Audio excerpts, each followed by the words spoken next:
الحمد لله الحمد لله خالق الوجود من العدم وجاعل النور من الظلم ومخرج الصبر من الألم فملقي التوبة على الندم فنشكره على المصائب كما نشكره على النعم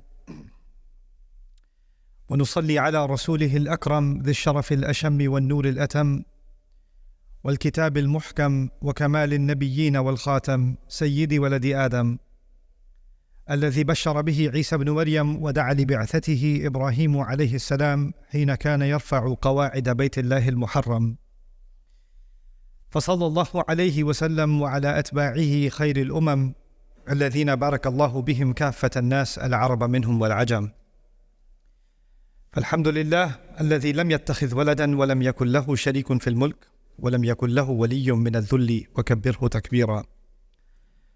والحمد لله الذي أنزل على عبده الكتاب ولم يجعل له عوجا. والحمد لله الذي نحمده ونستعينه ونستغفره ونؤمن به ونتوكل عليه ونعوذ بالله من شرور أنفسنا ومن سيئات أعمالنا، من يهده الله فلا مضل له ومن يضلله فلا هادي له، ونشهد أن لا إله إلا الله وحده لا شريك له، ونشهد أن محمدا عبد الله ورسوله أرسله الله تعالى بالهدى ودين الحق ليظهره على الدين كله وكفى بالله شهيدا. فصلى الله عليه وسلم تسليما كثيرا كثيرا. أما بعد، فإن أصدق الحديث كتاب الله، وخير الهدي هدي محمد صلى الله عليه وسلم، وإن شر الأمور محدثاتها، وإن كل محدثة بدعة، وكل بدعة ضلالة، وكل ضلالة في النار. قال الله عز وجل في كتابه الكريم بعد أن أقول أعوذ بالله من الشيطان الرجيم: إنما أموالكم وأولادكم فتنة والله عنده أجر عظيم. رب اشرح لي صدري ويسر لي أمري واحلل عقدة من لساني يفقه قولي. واللهم ثبتنا عند الموت بلا إله إلا الله. اللهم اجعلنا من الذين آمنوا وعملوا الصالحات وتواصوا بالحق وتواصوا بالصبر. آمين يا رب العالمين. Today's khutbah is dedicated to understanding some things about a repeating subject in the Qur'an, and something that all of us in one way or the other think about. Whether we're thinking about the book of Allah or the deen of Allah or not, it's something on all of our minds all the time throughout our lives. The term that I'm going to explain to you in some capacity is the term fitnah. It's used many, many times in the Qur'an in many different ways. And we use it among each other also. This is a huge fitnah, what a new fitnah has arisen in the community, or the youth are having a lot of fitnah, etc., etc., etc. So the term has become a common part of Muslim culture. We use it all the time. We have a certain idea of what it means. What I wanted to do in this khutbah is to first highlight what the word means in its original language, how the Arabs understood this word before Islam. And then I want to highlight 3 ways in which Allah uses this word overall. Even though it's used many, many different ways, if you try to collect all of them and categorize them, you'd come up with 3 categories. And how understanding those 3 categories can help us understand our deen better and understand our lives and the situations that we go through better. So let me begin by what this word meant originally. So the Arabs used to use this word, fatan al-dhahab. They used to use it when they purified gold or any metal, because metals can be impure. They can have an impurity deep inside. And when you melt the gold and you put it under extreme heat, all of the deeply embedded impurities, they start melting away. And finally, the gold has experienced the process of fitnah. And that's why the person who used to do it to the gold was called a fattan. Fattan. They use this word also for, large barks of tree or wood or anything else that they needed to melt a little bit or heat a little bit so they can straighten it out. This actually was called the process of fitnah also. Similarly, the najjar, the carver, who's actually modifying the wood and chopping it up and really turning it into something new, he was called a faitan. And maftun was used for the dinar, like the coins, because the coins, they have to have the symbol of the king or the currency. Any country, even now, the coins have some kind of imagery on them that's minted on them, and you have to have extreme heat or extreme pressure to be able to mold the metal to do that, and that's why it's called maftoon. Like a minted coin is called a coin that's maftoon. This is what the meaning originally was. From this came the idea, because the Arabs are very rich in their language, there are lots of words for test. So ibtila, for example, or imtihan, or ikhtibar, and other words are used for test. But fitna is used for a test that burns deep inside you. Or fitna is a test that tests you to the innermost depths, like a deep test, a very serious test, a test that even burns. You have to go through pains to pass that test. That kind of a test is called a fitna. So this is not a small thing that a person goes through, right? And it could be, of course, we know, every Muslim knows this entire life is a test. And good things in this life are a test, and bad things in this life are a test, right? But some things are a tougher test than other things. When those things are an extremely difficult test, they qualify to be called fitna. So that's the first thing that I want you to understand. The second thing is that there are 3 kinds of fitna that Allah talks about in the Qur'an. One kind is from Allah Himself. And to give you, He talks about this in many ways, but one of the ways that fitna happens is in this dunya. By the way, there's a fitna in this dunya, and there's also a fitna in the akhirah. يَوْمَ هُمْ عَلَى النَّارِ يُفْتَنُونَ. The day on which they are going to be put in fitna on the fire. That's on Judgment Day. They're going to be in fitna. What does that mean? Just like the fire burns deep inside the metal and melts the impurities, that's how Allah takes the people of Jahannam and burns them deep inside. And He uses the word fitna for that on Judgment Day. But I'm not talking about akhirah. In terms of this dunya, 3 kinds of fitna. And the first of them is when Allah puts somebody in fitna. The easiest example of that for you to remember is what Allah says about Musa alayhi salam. When Musa alayhi salam spoke with him on the mountain, Allah told him, وَفَتَنَّاكَ فُتُونَ. We tested you multiple times. We put you in fitna multiple times. When he was born, the order was to kill all the babies. And he was, even as a baby, he was put in fitna. He was in a fitna when he was in the basket that could have drowned. He was in a fitna when he was being raised in the house of Fir'aun. He was in a fitna when he had to hide his mother's true identity. He was in a fitna when he had to escape Egypt. He was in a fitna when he couldn't go back to Egypt, and when he almost died of dehydration. He was in a, all of these were fitna that he went through, all of these difficult tests that he went through, and Allah describes how Musa alayhi salam was put through fitna. So you would think Allah does this for believers, but Allah also mentions this for Fir'aun. وَلَقَدْ فَتَنَّا آلَ فِرْعَوْنَ. We put the people of Fir'aun and the lineage, the descendants of Fir'aun also in fitna. So now we're learning when Allah executes a fitna, He doesn't just do this for believers and doesn't just do this for disbelievers, it's for everybody. Anybody can be put through fitna. And that is why we find in the Qur'an, فِتْنَتُكْ تُصِيبُهَا مَنْ تَشَاءُ تُصِيبُ بِهَا مَنْ تَشَاءُ إِنْ هِيَ إِلَّا فِتْنَتُكْ تُصِيبُ بِهَا مَنْ تَشَاءُ. Musa alayhi salam even told Allah at one point, this is your fitna, you can strike with your fitna whoever you want. You can strike with your fitna whoever you want. So Muslims don't have a simplistic understanding of difficulties or tests or trials in this life. So we don't say, how come good people are having difficult time and how come bad people are having a good time? I don't get it. People who say that must not have studied the Qur'an. People who say that would not have learned لَقَدْ خَلَقْنَا الْإِنسَانَ فِي كَبَدٍ. Because Allah makes this clear from the very beginning. That fitna will happen and وَاتَّقُوا فِتْنَةً لَا تُصِيبَنَّ الَّذِينَ ظَلَمُوا مِنْكُمْ خَاصَّةً. Like you should be afraid of a fitna that will not just strike the people who do wrong, Allah says. So fitna doesn't just happen to people that are bad or people who do wrong. Fitna happens to everybody. And sometimes some people's crime, many people have to pay the price. At least in this world it looks like that. Some people commit a crime and everybody has to pay the price, right? And that is the nature of fitna. Allah Azza wa Jal tests fitna, creates fitna in many, many ways. And some of those fitnas seem very drastically unfair. Like recently here, I was telling the story of Yusuf alayhi salam, and what happened to Yusuf alayhi salam from the beginning of his life is unfair. His brothers, what they did to him is not his fault. So they put him in fitna. But now, one category was when Allah puts you in fitna. Okay, let's talk about the second category.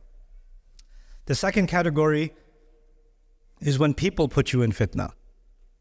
When people put you, like إِنَّ الَّذِينَ فَتَنُوا الْمُؤْمِنِينَ وَالْمُؤْمِنَاتِ, like رَبَّنَا لَا تَجْعَلْنَا فِتْنَةً لِلَّذِينَ كَفَرُوا.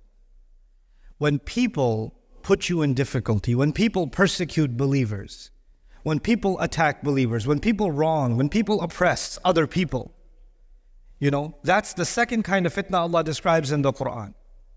People that commit crimes against others are putting them in fitna. People that are torturing, persecuting, murdering, killing, they're putting other people in fitna. People that are abusing others are putting people in fitna. This is another category. So now there's two different categories. There's the fitna Allah puts you in, there's the fitna people put you in. And then there's the third category, the fitna I put myself in. وَلَكِنَّكُمْ فَتَنْتُمْ أَنفُسَكُمْ. Allah says, you put yourselves in fitna. You threw yourselves into fitna. So now we've got three. And we need to understand how the three of these work. There's the fitna from Allah.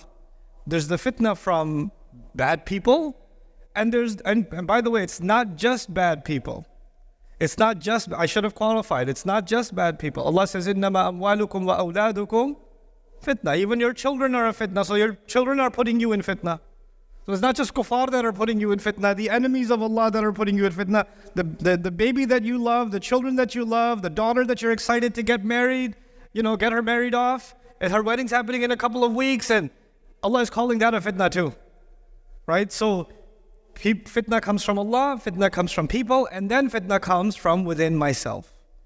Now what Allah describes in the Qur'an then is how people get, when they have weak faith, what happens to them? Whenever people put them in fitna, جَعَلَ فِتْنَةَ النَّاسِ كَعَذَابِ اللَّهِ. This person takes the fitna that people put him in. People are doing something wrong to you. People are doing something messed up. And then you convert that in your head. Why is Allah letting this happen? This must be Allah punishing me. Why is Allah punishing me? I didn't do anything. So you confuse the fitna of people with the adhab of Allah. And my objective in the next half of this khutbah is to try to properly understand what is it that Allah wants us to know about this term and how we should live our lives thinking about the trials and difficulties that we go through. Of course, everyone here knows nothing happens except by the will of Allah. So I'm going to give you a silly example. I will be a silly example. Like somebody picks up a rock outside when you leave Jum'ah, they throw it on your head.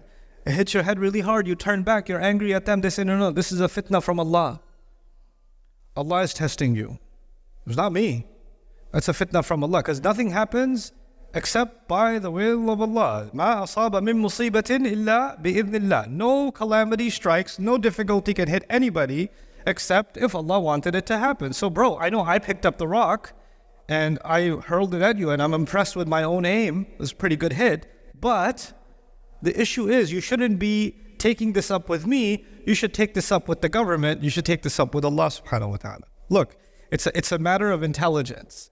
Give another example to help you understand this problem. Insects, they have very small brains. Yeah?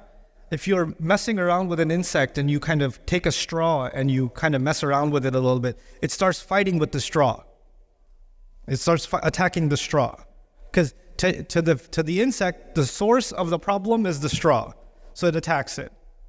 But if you take something with a little bit of a bigger brain, like a dog or a snake, and you take a stick and you mess with the snake, it's not going to attack the stick.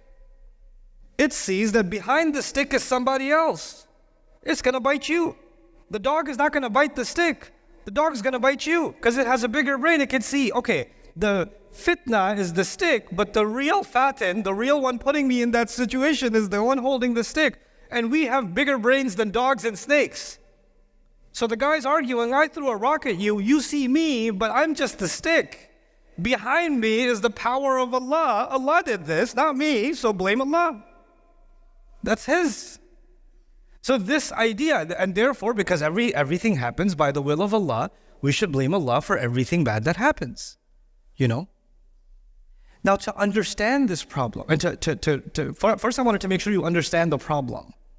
Now, how do we understand the solution? What Allah has done is separated those two things. Allah allowing something to happen is not the same as Allah desiring something to happen. Allah allows many things to happen in this world that make Allah angry. Allah in fact gets angry in the Qur'an. If everything happened the way Allah wants it to happen, or the way Allah desires, by the pleasure of Allah, everything happened by the rida of Allah, then Allah should never be upset about anything, because He's the one who did all of it. But when Allah says, غَضِبَ اللَّهُ عَلَيْهِمْ, Allah got angry at them. What did the Mufassirun describe here? There's a difference between the rida of Allah, the pleasure of Allah, Allah doing something willingly, or rather not willingly, out of His desire to do something, out of His will, but rather more, He allowed it to happen. He in His wisdom decided, I will allow certain things to happen, even though He Himself is not pleased with those things. He gave human beings that freedom to do things that are displeasing to Him.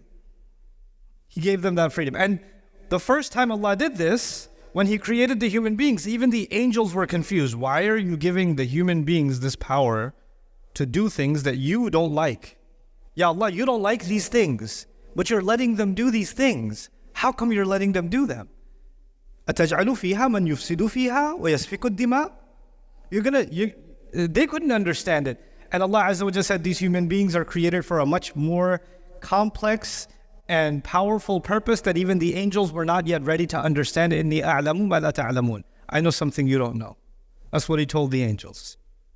Now, Allah has given me the freedom to displease Him. Forget talking about anybody else. I'm not here to talk about Fir'aun or Shaitan, or I'm here to talk about myself. And every one of us should be thinking about themselves. Allah has given me the ability to disobey Him. Allah has given me the freedom to upset Him, the freedom to make Him angry, the freedom to backbite, the freedom to slander, the freedom to eat haram, the freedom to attack someone else, to hurt someone else, to steal. He's given me that freedom. He's given me the reign to do it. So before I complain about how come this one got away with it and that one got away with it, how come the zalim gets away with it, before we say that, I have to ask myself, what do I get away with? What do I get away with? Somebody came to me not too long ago because of what's happening in the world, and we all know what's happening in Gaza. May Allah Azza wa Jalla help the believers in Gaza and grant the shuhada Jannah and grant their families sabr and give us an ounce of that kind of tawakkul and iman that those people have demonstrated and give them nusra. But somebody came and asked, how come Allah is letting that happen? How come Allah doesn't just stop it? Because it's a fitnah from Allah. It's a fitnah from Allah. How come Allah doesn't just stop it? So the question then becomes, let's think about this reasonably. If you want Allah to stop it, if you want Allah to intervene, should Allah not intervene every time you and I disobey Allah? Where do you draw the line? No, if they're killing people, then Allah should stop. But if they're stealing, that's not so bad. It's okay, Allah doesn't have to intervene yet. Or if you're lying about something, then no, don't make your tongue, force your tongue to say the true thing. No, not that much control, but after some limits, Allah should just stop things. Allah put human beings on this earth, and He allowed them to be a fitnah for each other. Allah allowed them to be a fitnah for each other. And when we take the fitnah that we put each other in, human beings put each other in fitnah, and then we say, no, this is Allah's fault. Allah's the one who did this, not the people. That is what's called when you put yourself in fitnah. The third one. It is from Allah only in that Allah allowed you to be tested. Allah created a situation and allowed you to be tested to see how I'm going to do, how you're going to do. That's it. You know, there are other people other than Islam, they believe in God too. And some people believe in a God that's sadistic. He enjoys torturing people. He enjoys watching the show. You know, like old kings they used to have for their entertainment. They used to go into an arena, they'd bring out a prisoner and they'd bring out a lion, and they'd enjoy watching the lion devour the human being for their own entertainment. So people got this sick idea that kings, they like to enjoy their subjects when they're suffering. So some people even develop this philosophy, well, you know, there's a God, He created the universe, but He's just enjoying the show, watching us kill each other, watching us just burn each other. This is the kind of God. This concept is actually there. This is what you call people putting themselves in fitnah. جَعَلَ فِتْنَةَ النَّاسِ كَعَذَابِ اللَّهِ. This is what this is. Allah even describes this subhanahu wa ta'ala Himself. But when Allah puts me and you through fitnah, it is because, what's the purpose? Let's conclude it. What's the right way to understand that Allah is putting me through fitnah? If somebody stole money from me, that person put me in fitnah. But Allah let it happen. Allah allowed it to happen. So the final question is, why did Allah allow it to happen? For two reasons. Allah was testing the thief, and Allah was testing me. And that person has already failed because they stole. Now the only part left is, what am I going to do? Am I going to pass this test or not? Because there's two different tests. The zalim has his own test, the mazloom has his own test. Both of them are being tested. The zalim already failed because they did against the will of Allah. But the one who has been wronged, now they have to decide how they're going to react. Are they going to react according to the will of Allah? Or are they going to react against the will of Allah? Are they going to say, what can I learn from this? How do I respond to this within reason, within what Allah has allowed me to respond to? Does this affect my relationship with Allah Himself? Or no? And for people, when people have this problem that they want to blame Allah for the crisis that they're going through, I'll tell you, Allah put in our fitrah, He put in human nature. You don't even have to be Muslim to understand this. Allah put in our nature the understanding that actually it is human beings that put each other in difficulty. If you were driving your car right now and somebody hit you in the back, Allah protect you, but if that happened, somebody hit you in the back, immediately you don't say, Ya Allah, ma hadhihi al-fitnah. You look back and say, hey man, why are you on the phone? Immediately you blame the guy who hit you. You didn't blame Allah. You didn't blame Allah. You say, hey, give me your driver's license. Let's call the police. You're holding him responsible immediately, yes? And these are the same people who when something wrong happens to them, they say, well, I want to hold this person responsible. But when they themselves do something wrong, they say, well, it was the will of Allah. What can I do? قَدَّرَ اللَّهُ مَا شَاءَ فَعَلَ. You see? It's a kind of hypocrisy, isn't it? Want to hold others responsible, but not myself. So people philosophize about these things, and they talk about these things, and they put themselves in fitnah. And Allah says about people like that, أَلَا فِي الْفِتْنَةِ سَقَطُوا. Haven't they already fallen into fitnah? Haven't they already fallen? This is why studying the book of Allah and contemplating the book of Allah is so important. This is why understanding there's a seen world and there's an unseen world. And the things that Allah does, they have a purpose behind them.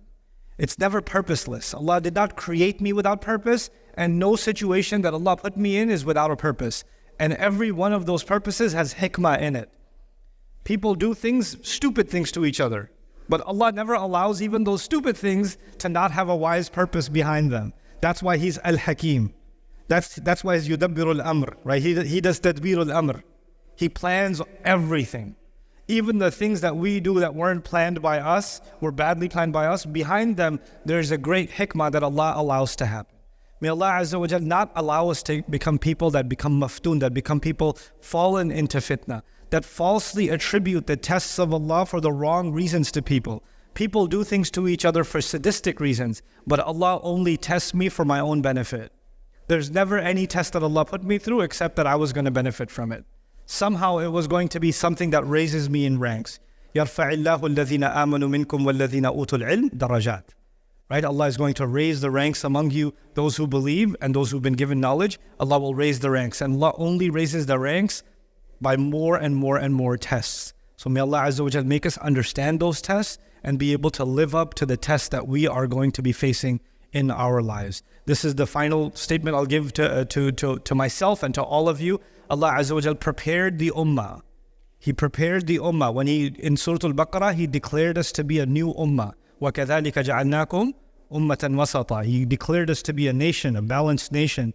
And He, in that same surah, He said, وَلَنَبْلُوَنَّكُمْ بِشَيْءٍ. We're going to test you, absolutely test you with all kinds of things. مِنَ الْخَوْفِ وَالْجُوعِ وَنَقْصِ مِنَ الْأَمْوَالِ وَالْأَنفُسِ وَالثَّمَرَاتِ. We're going to put you in a lot of tests. Lots and lots of tests. But what will be how do you know you passed a test? Who will get the good grade? How do you know if you're passing the test? That's the end of that ayah. Allah says, وَبَشِّرِ الصَّابِرِينَ الَّذِينَ إِذَا أَصَابَتْهُمْ مُصِيبَةٌ قَالُوا إِنَّا لِلَّهِ وَإِنَّا إِلَيْهِ رَاجِعُونَ. Congratulations to those who passed the test. Congratulations to the people that can have sabr. And what does sabr mean? Those who, whenever the difficulty or whatever calamity, whatever test strikes them, they say, we belong to Allah, we have to go back to Allah also. They understand every one of these tests is temporary and return to Allah is permanent. Temporary difficulty, permanent reward. Just like you and I, we have temporary difficulty. Students that have exams coming up, studying is difficult, temporary difficulty, long-term benefits. You have, if you're running a business and it's high, some people in the retail business, there's Black Friday and, Shaitan Thursday, whatever they got. You got those sales and it's a lot of work, there's a lot of headache, there's a lot of employee problems, there's a lot of business problems, there's security problems, all that stuff. But you're putting all that work in, long-term benefits. The money that comes in is really good, right? So every time there is long-term benefit, you have to go through difficulty first, right? And believers understand this about their entire life. Allah will put me through one short-term difficulty, then another, even if it's a lifelong sickness. Even the lifelong sickness is a short-term difficulty compared to the long-term benefit that's coming. And that's what they get from Inna lillahi wa inna ilayhi raji'un. We belong to Allah, and only Allah, to Allah alone is it that we are going to return. May Allah Azza wa Jal make us all those who pass all of the fitan that come our way. Barakallahu li wa lakum fil Qur'an al-Hakim wa nafa'ani wa iyyakum bil ayat wa dhikr.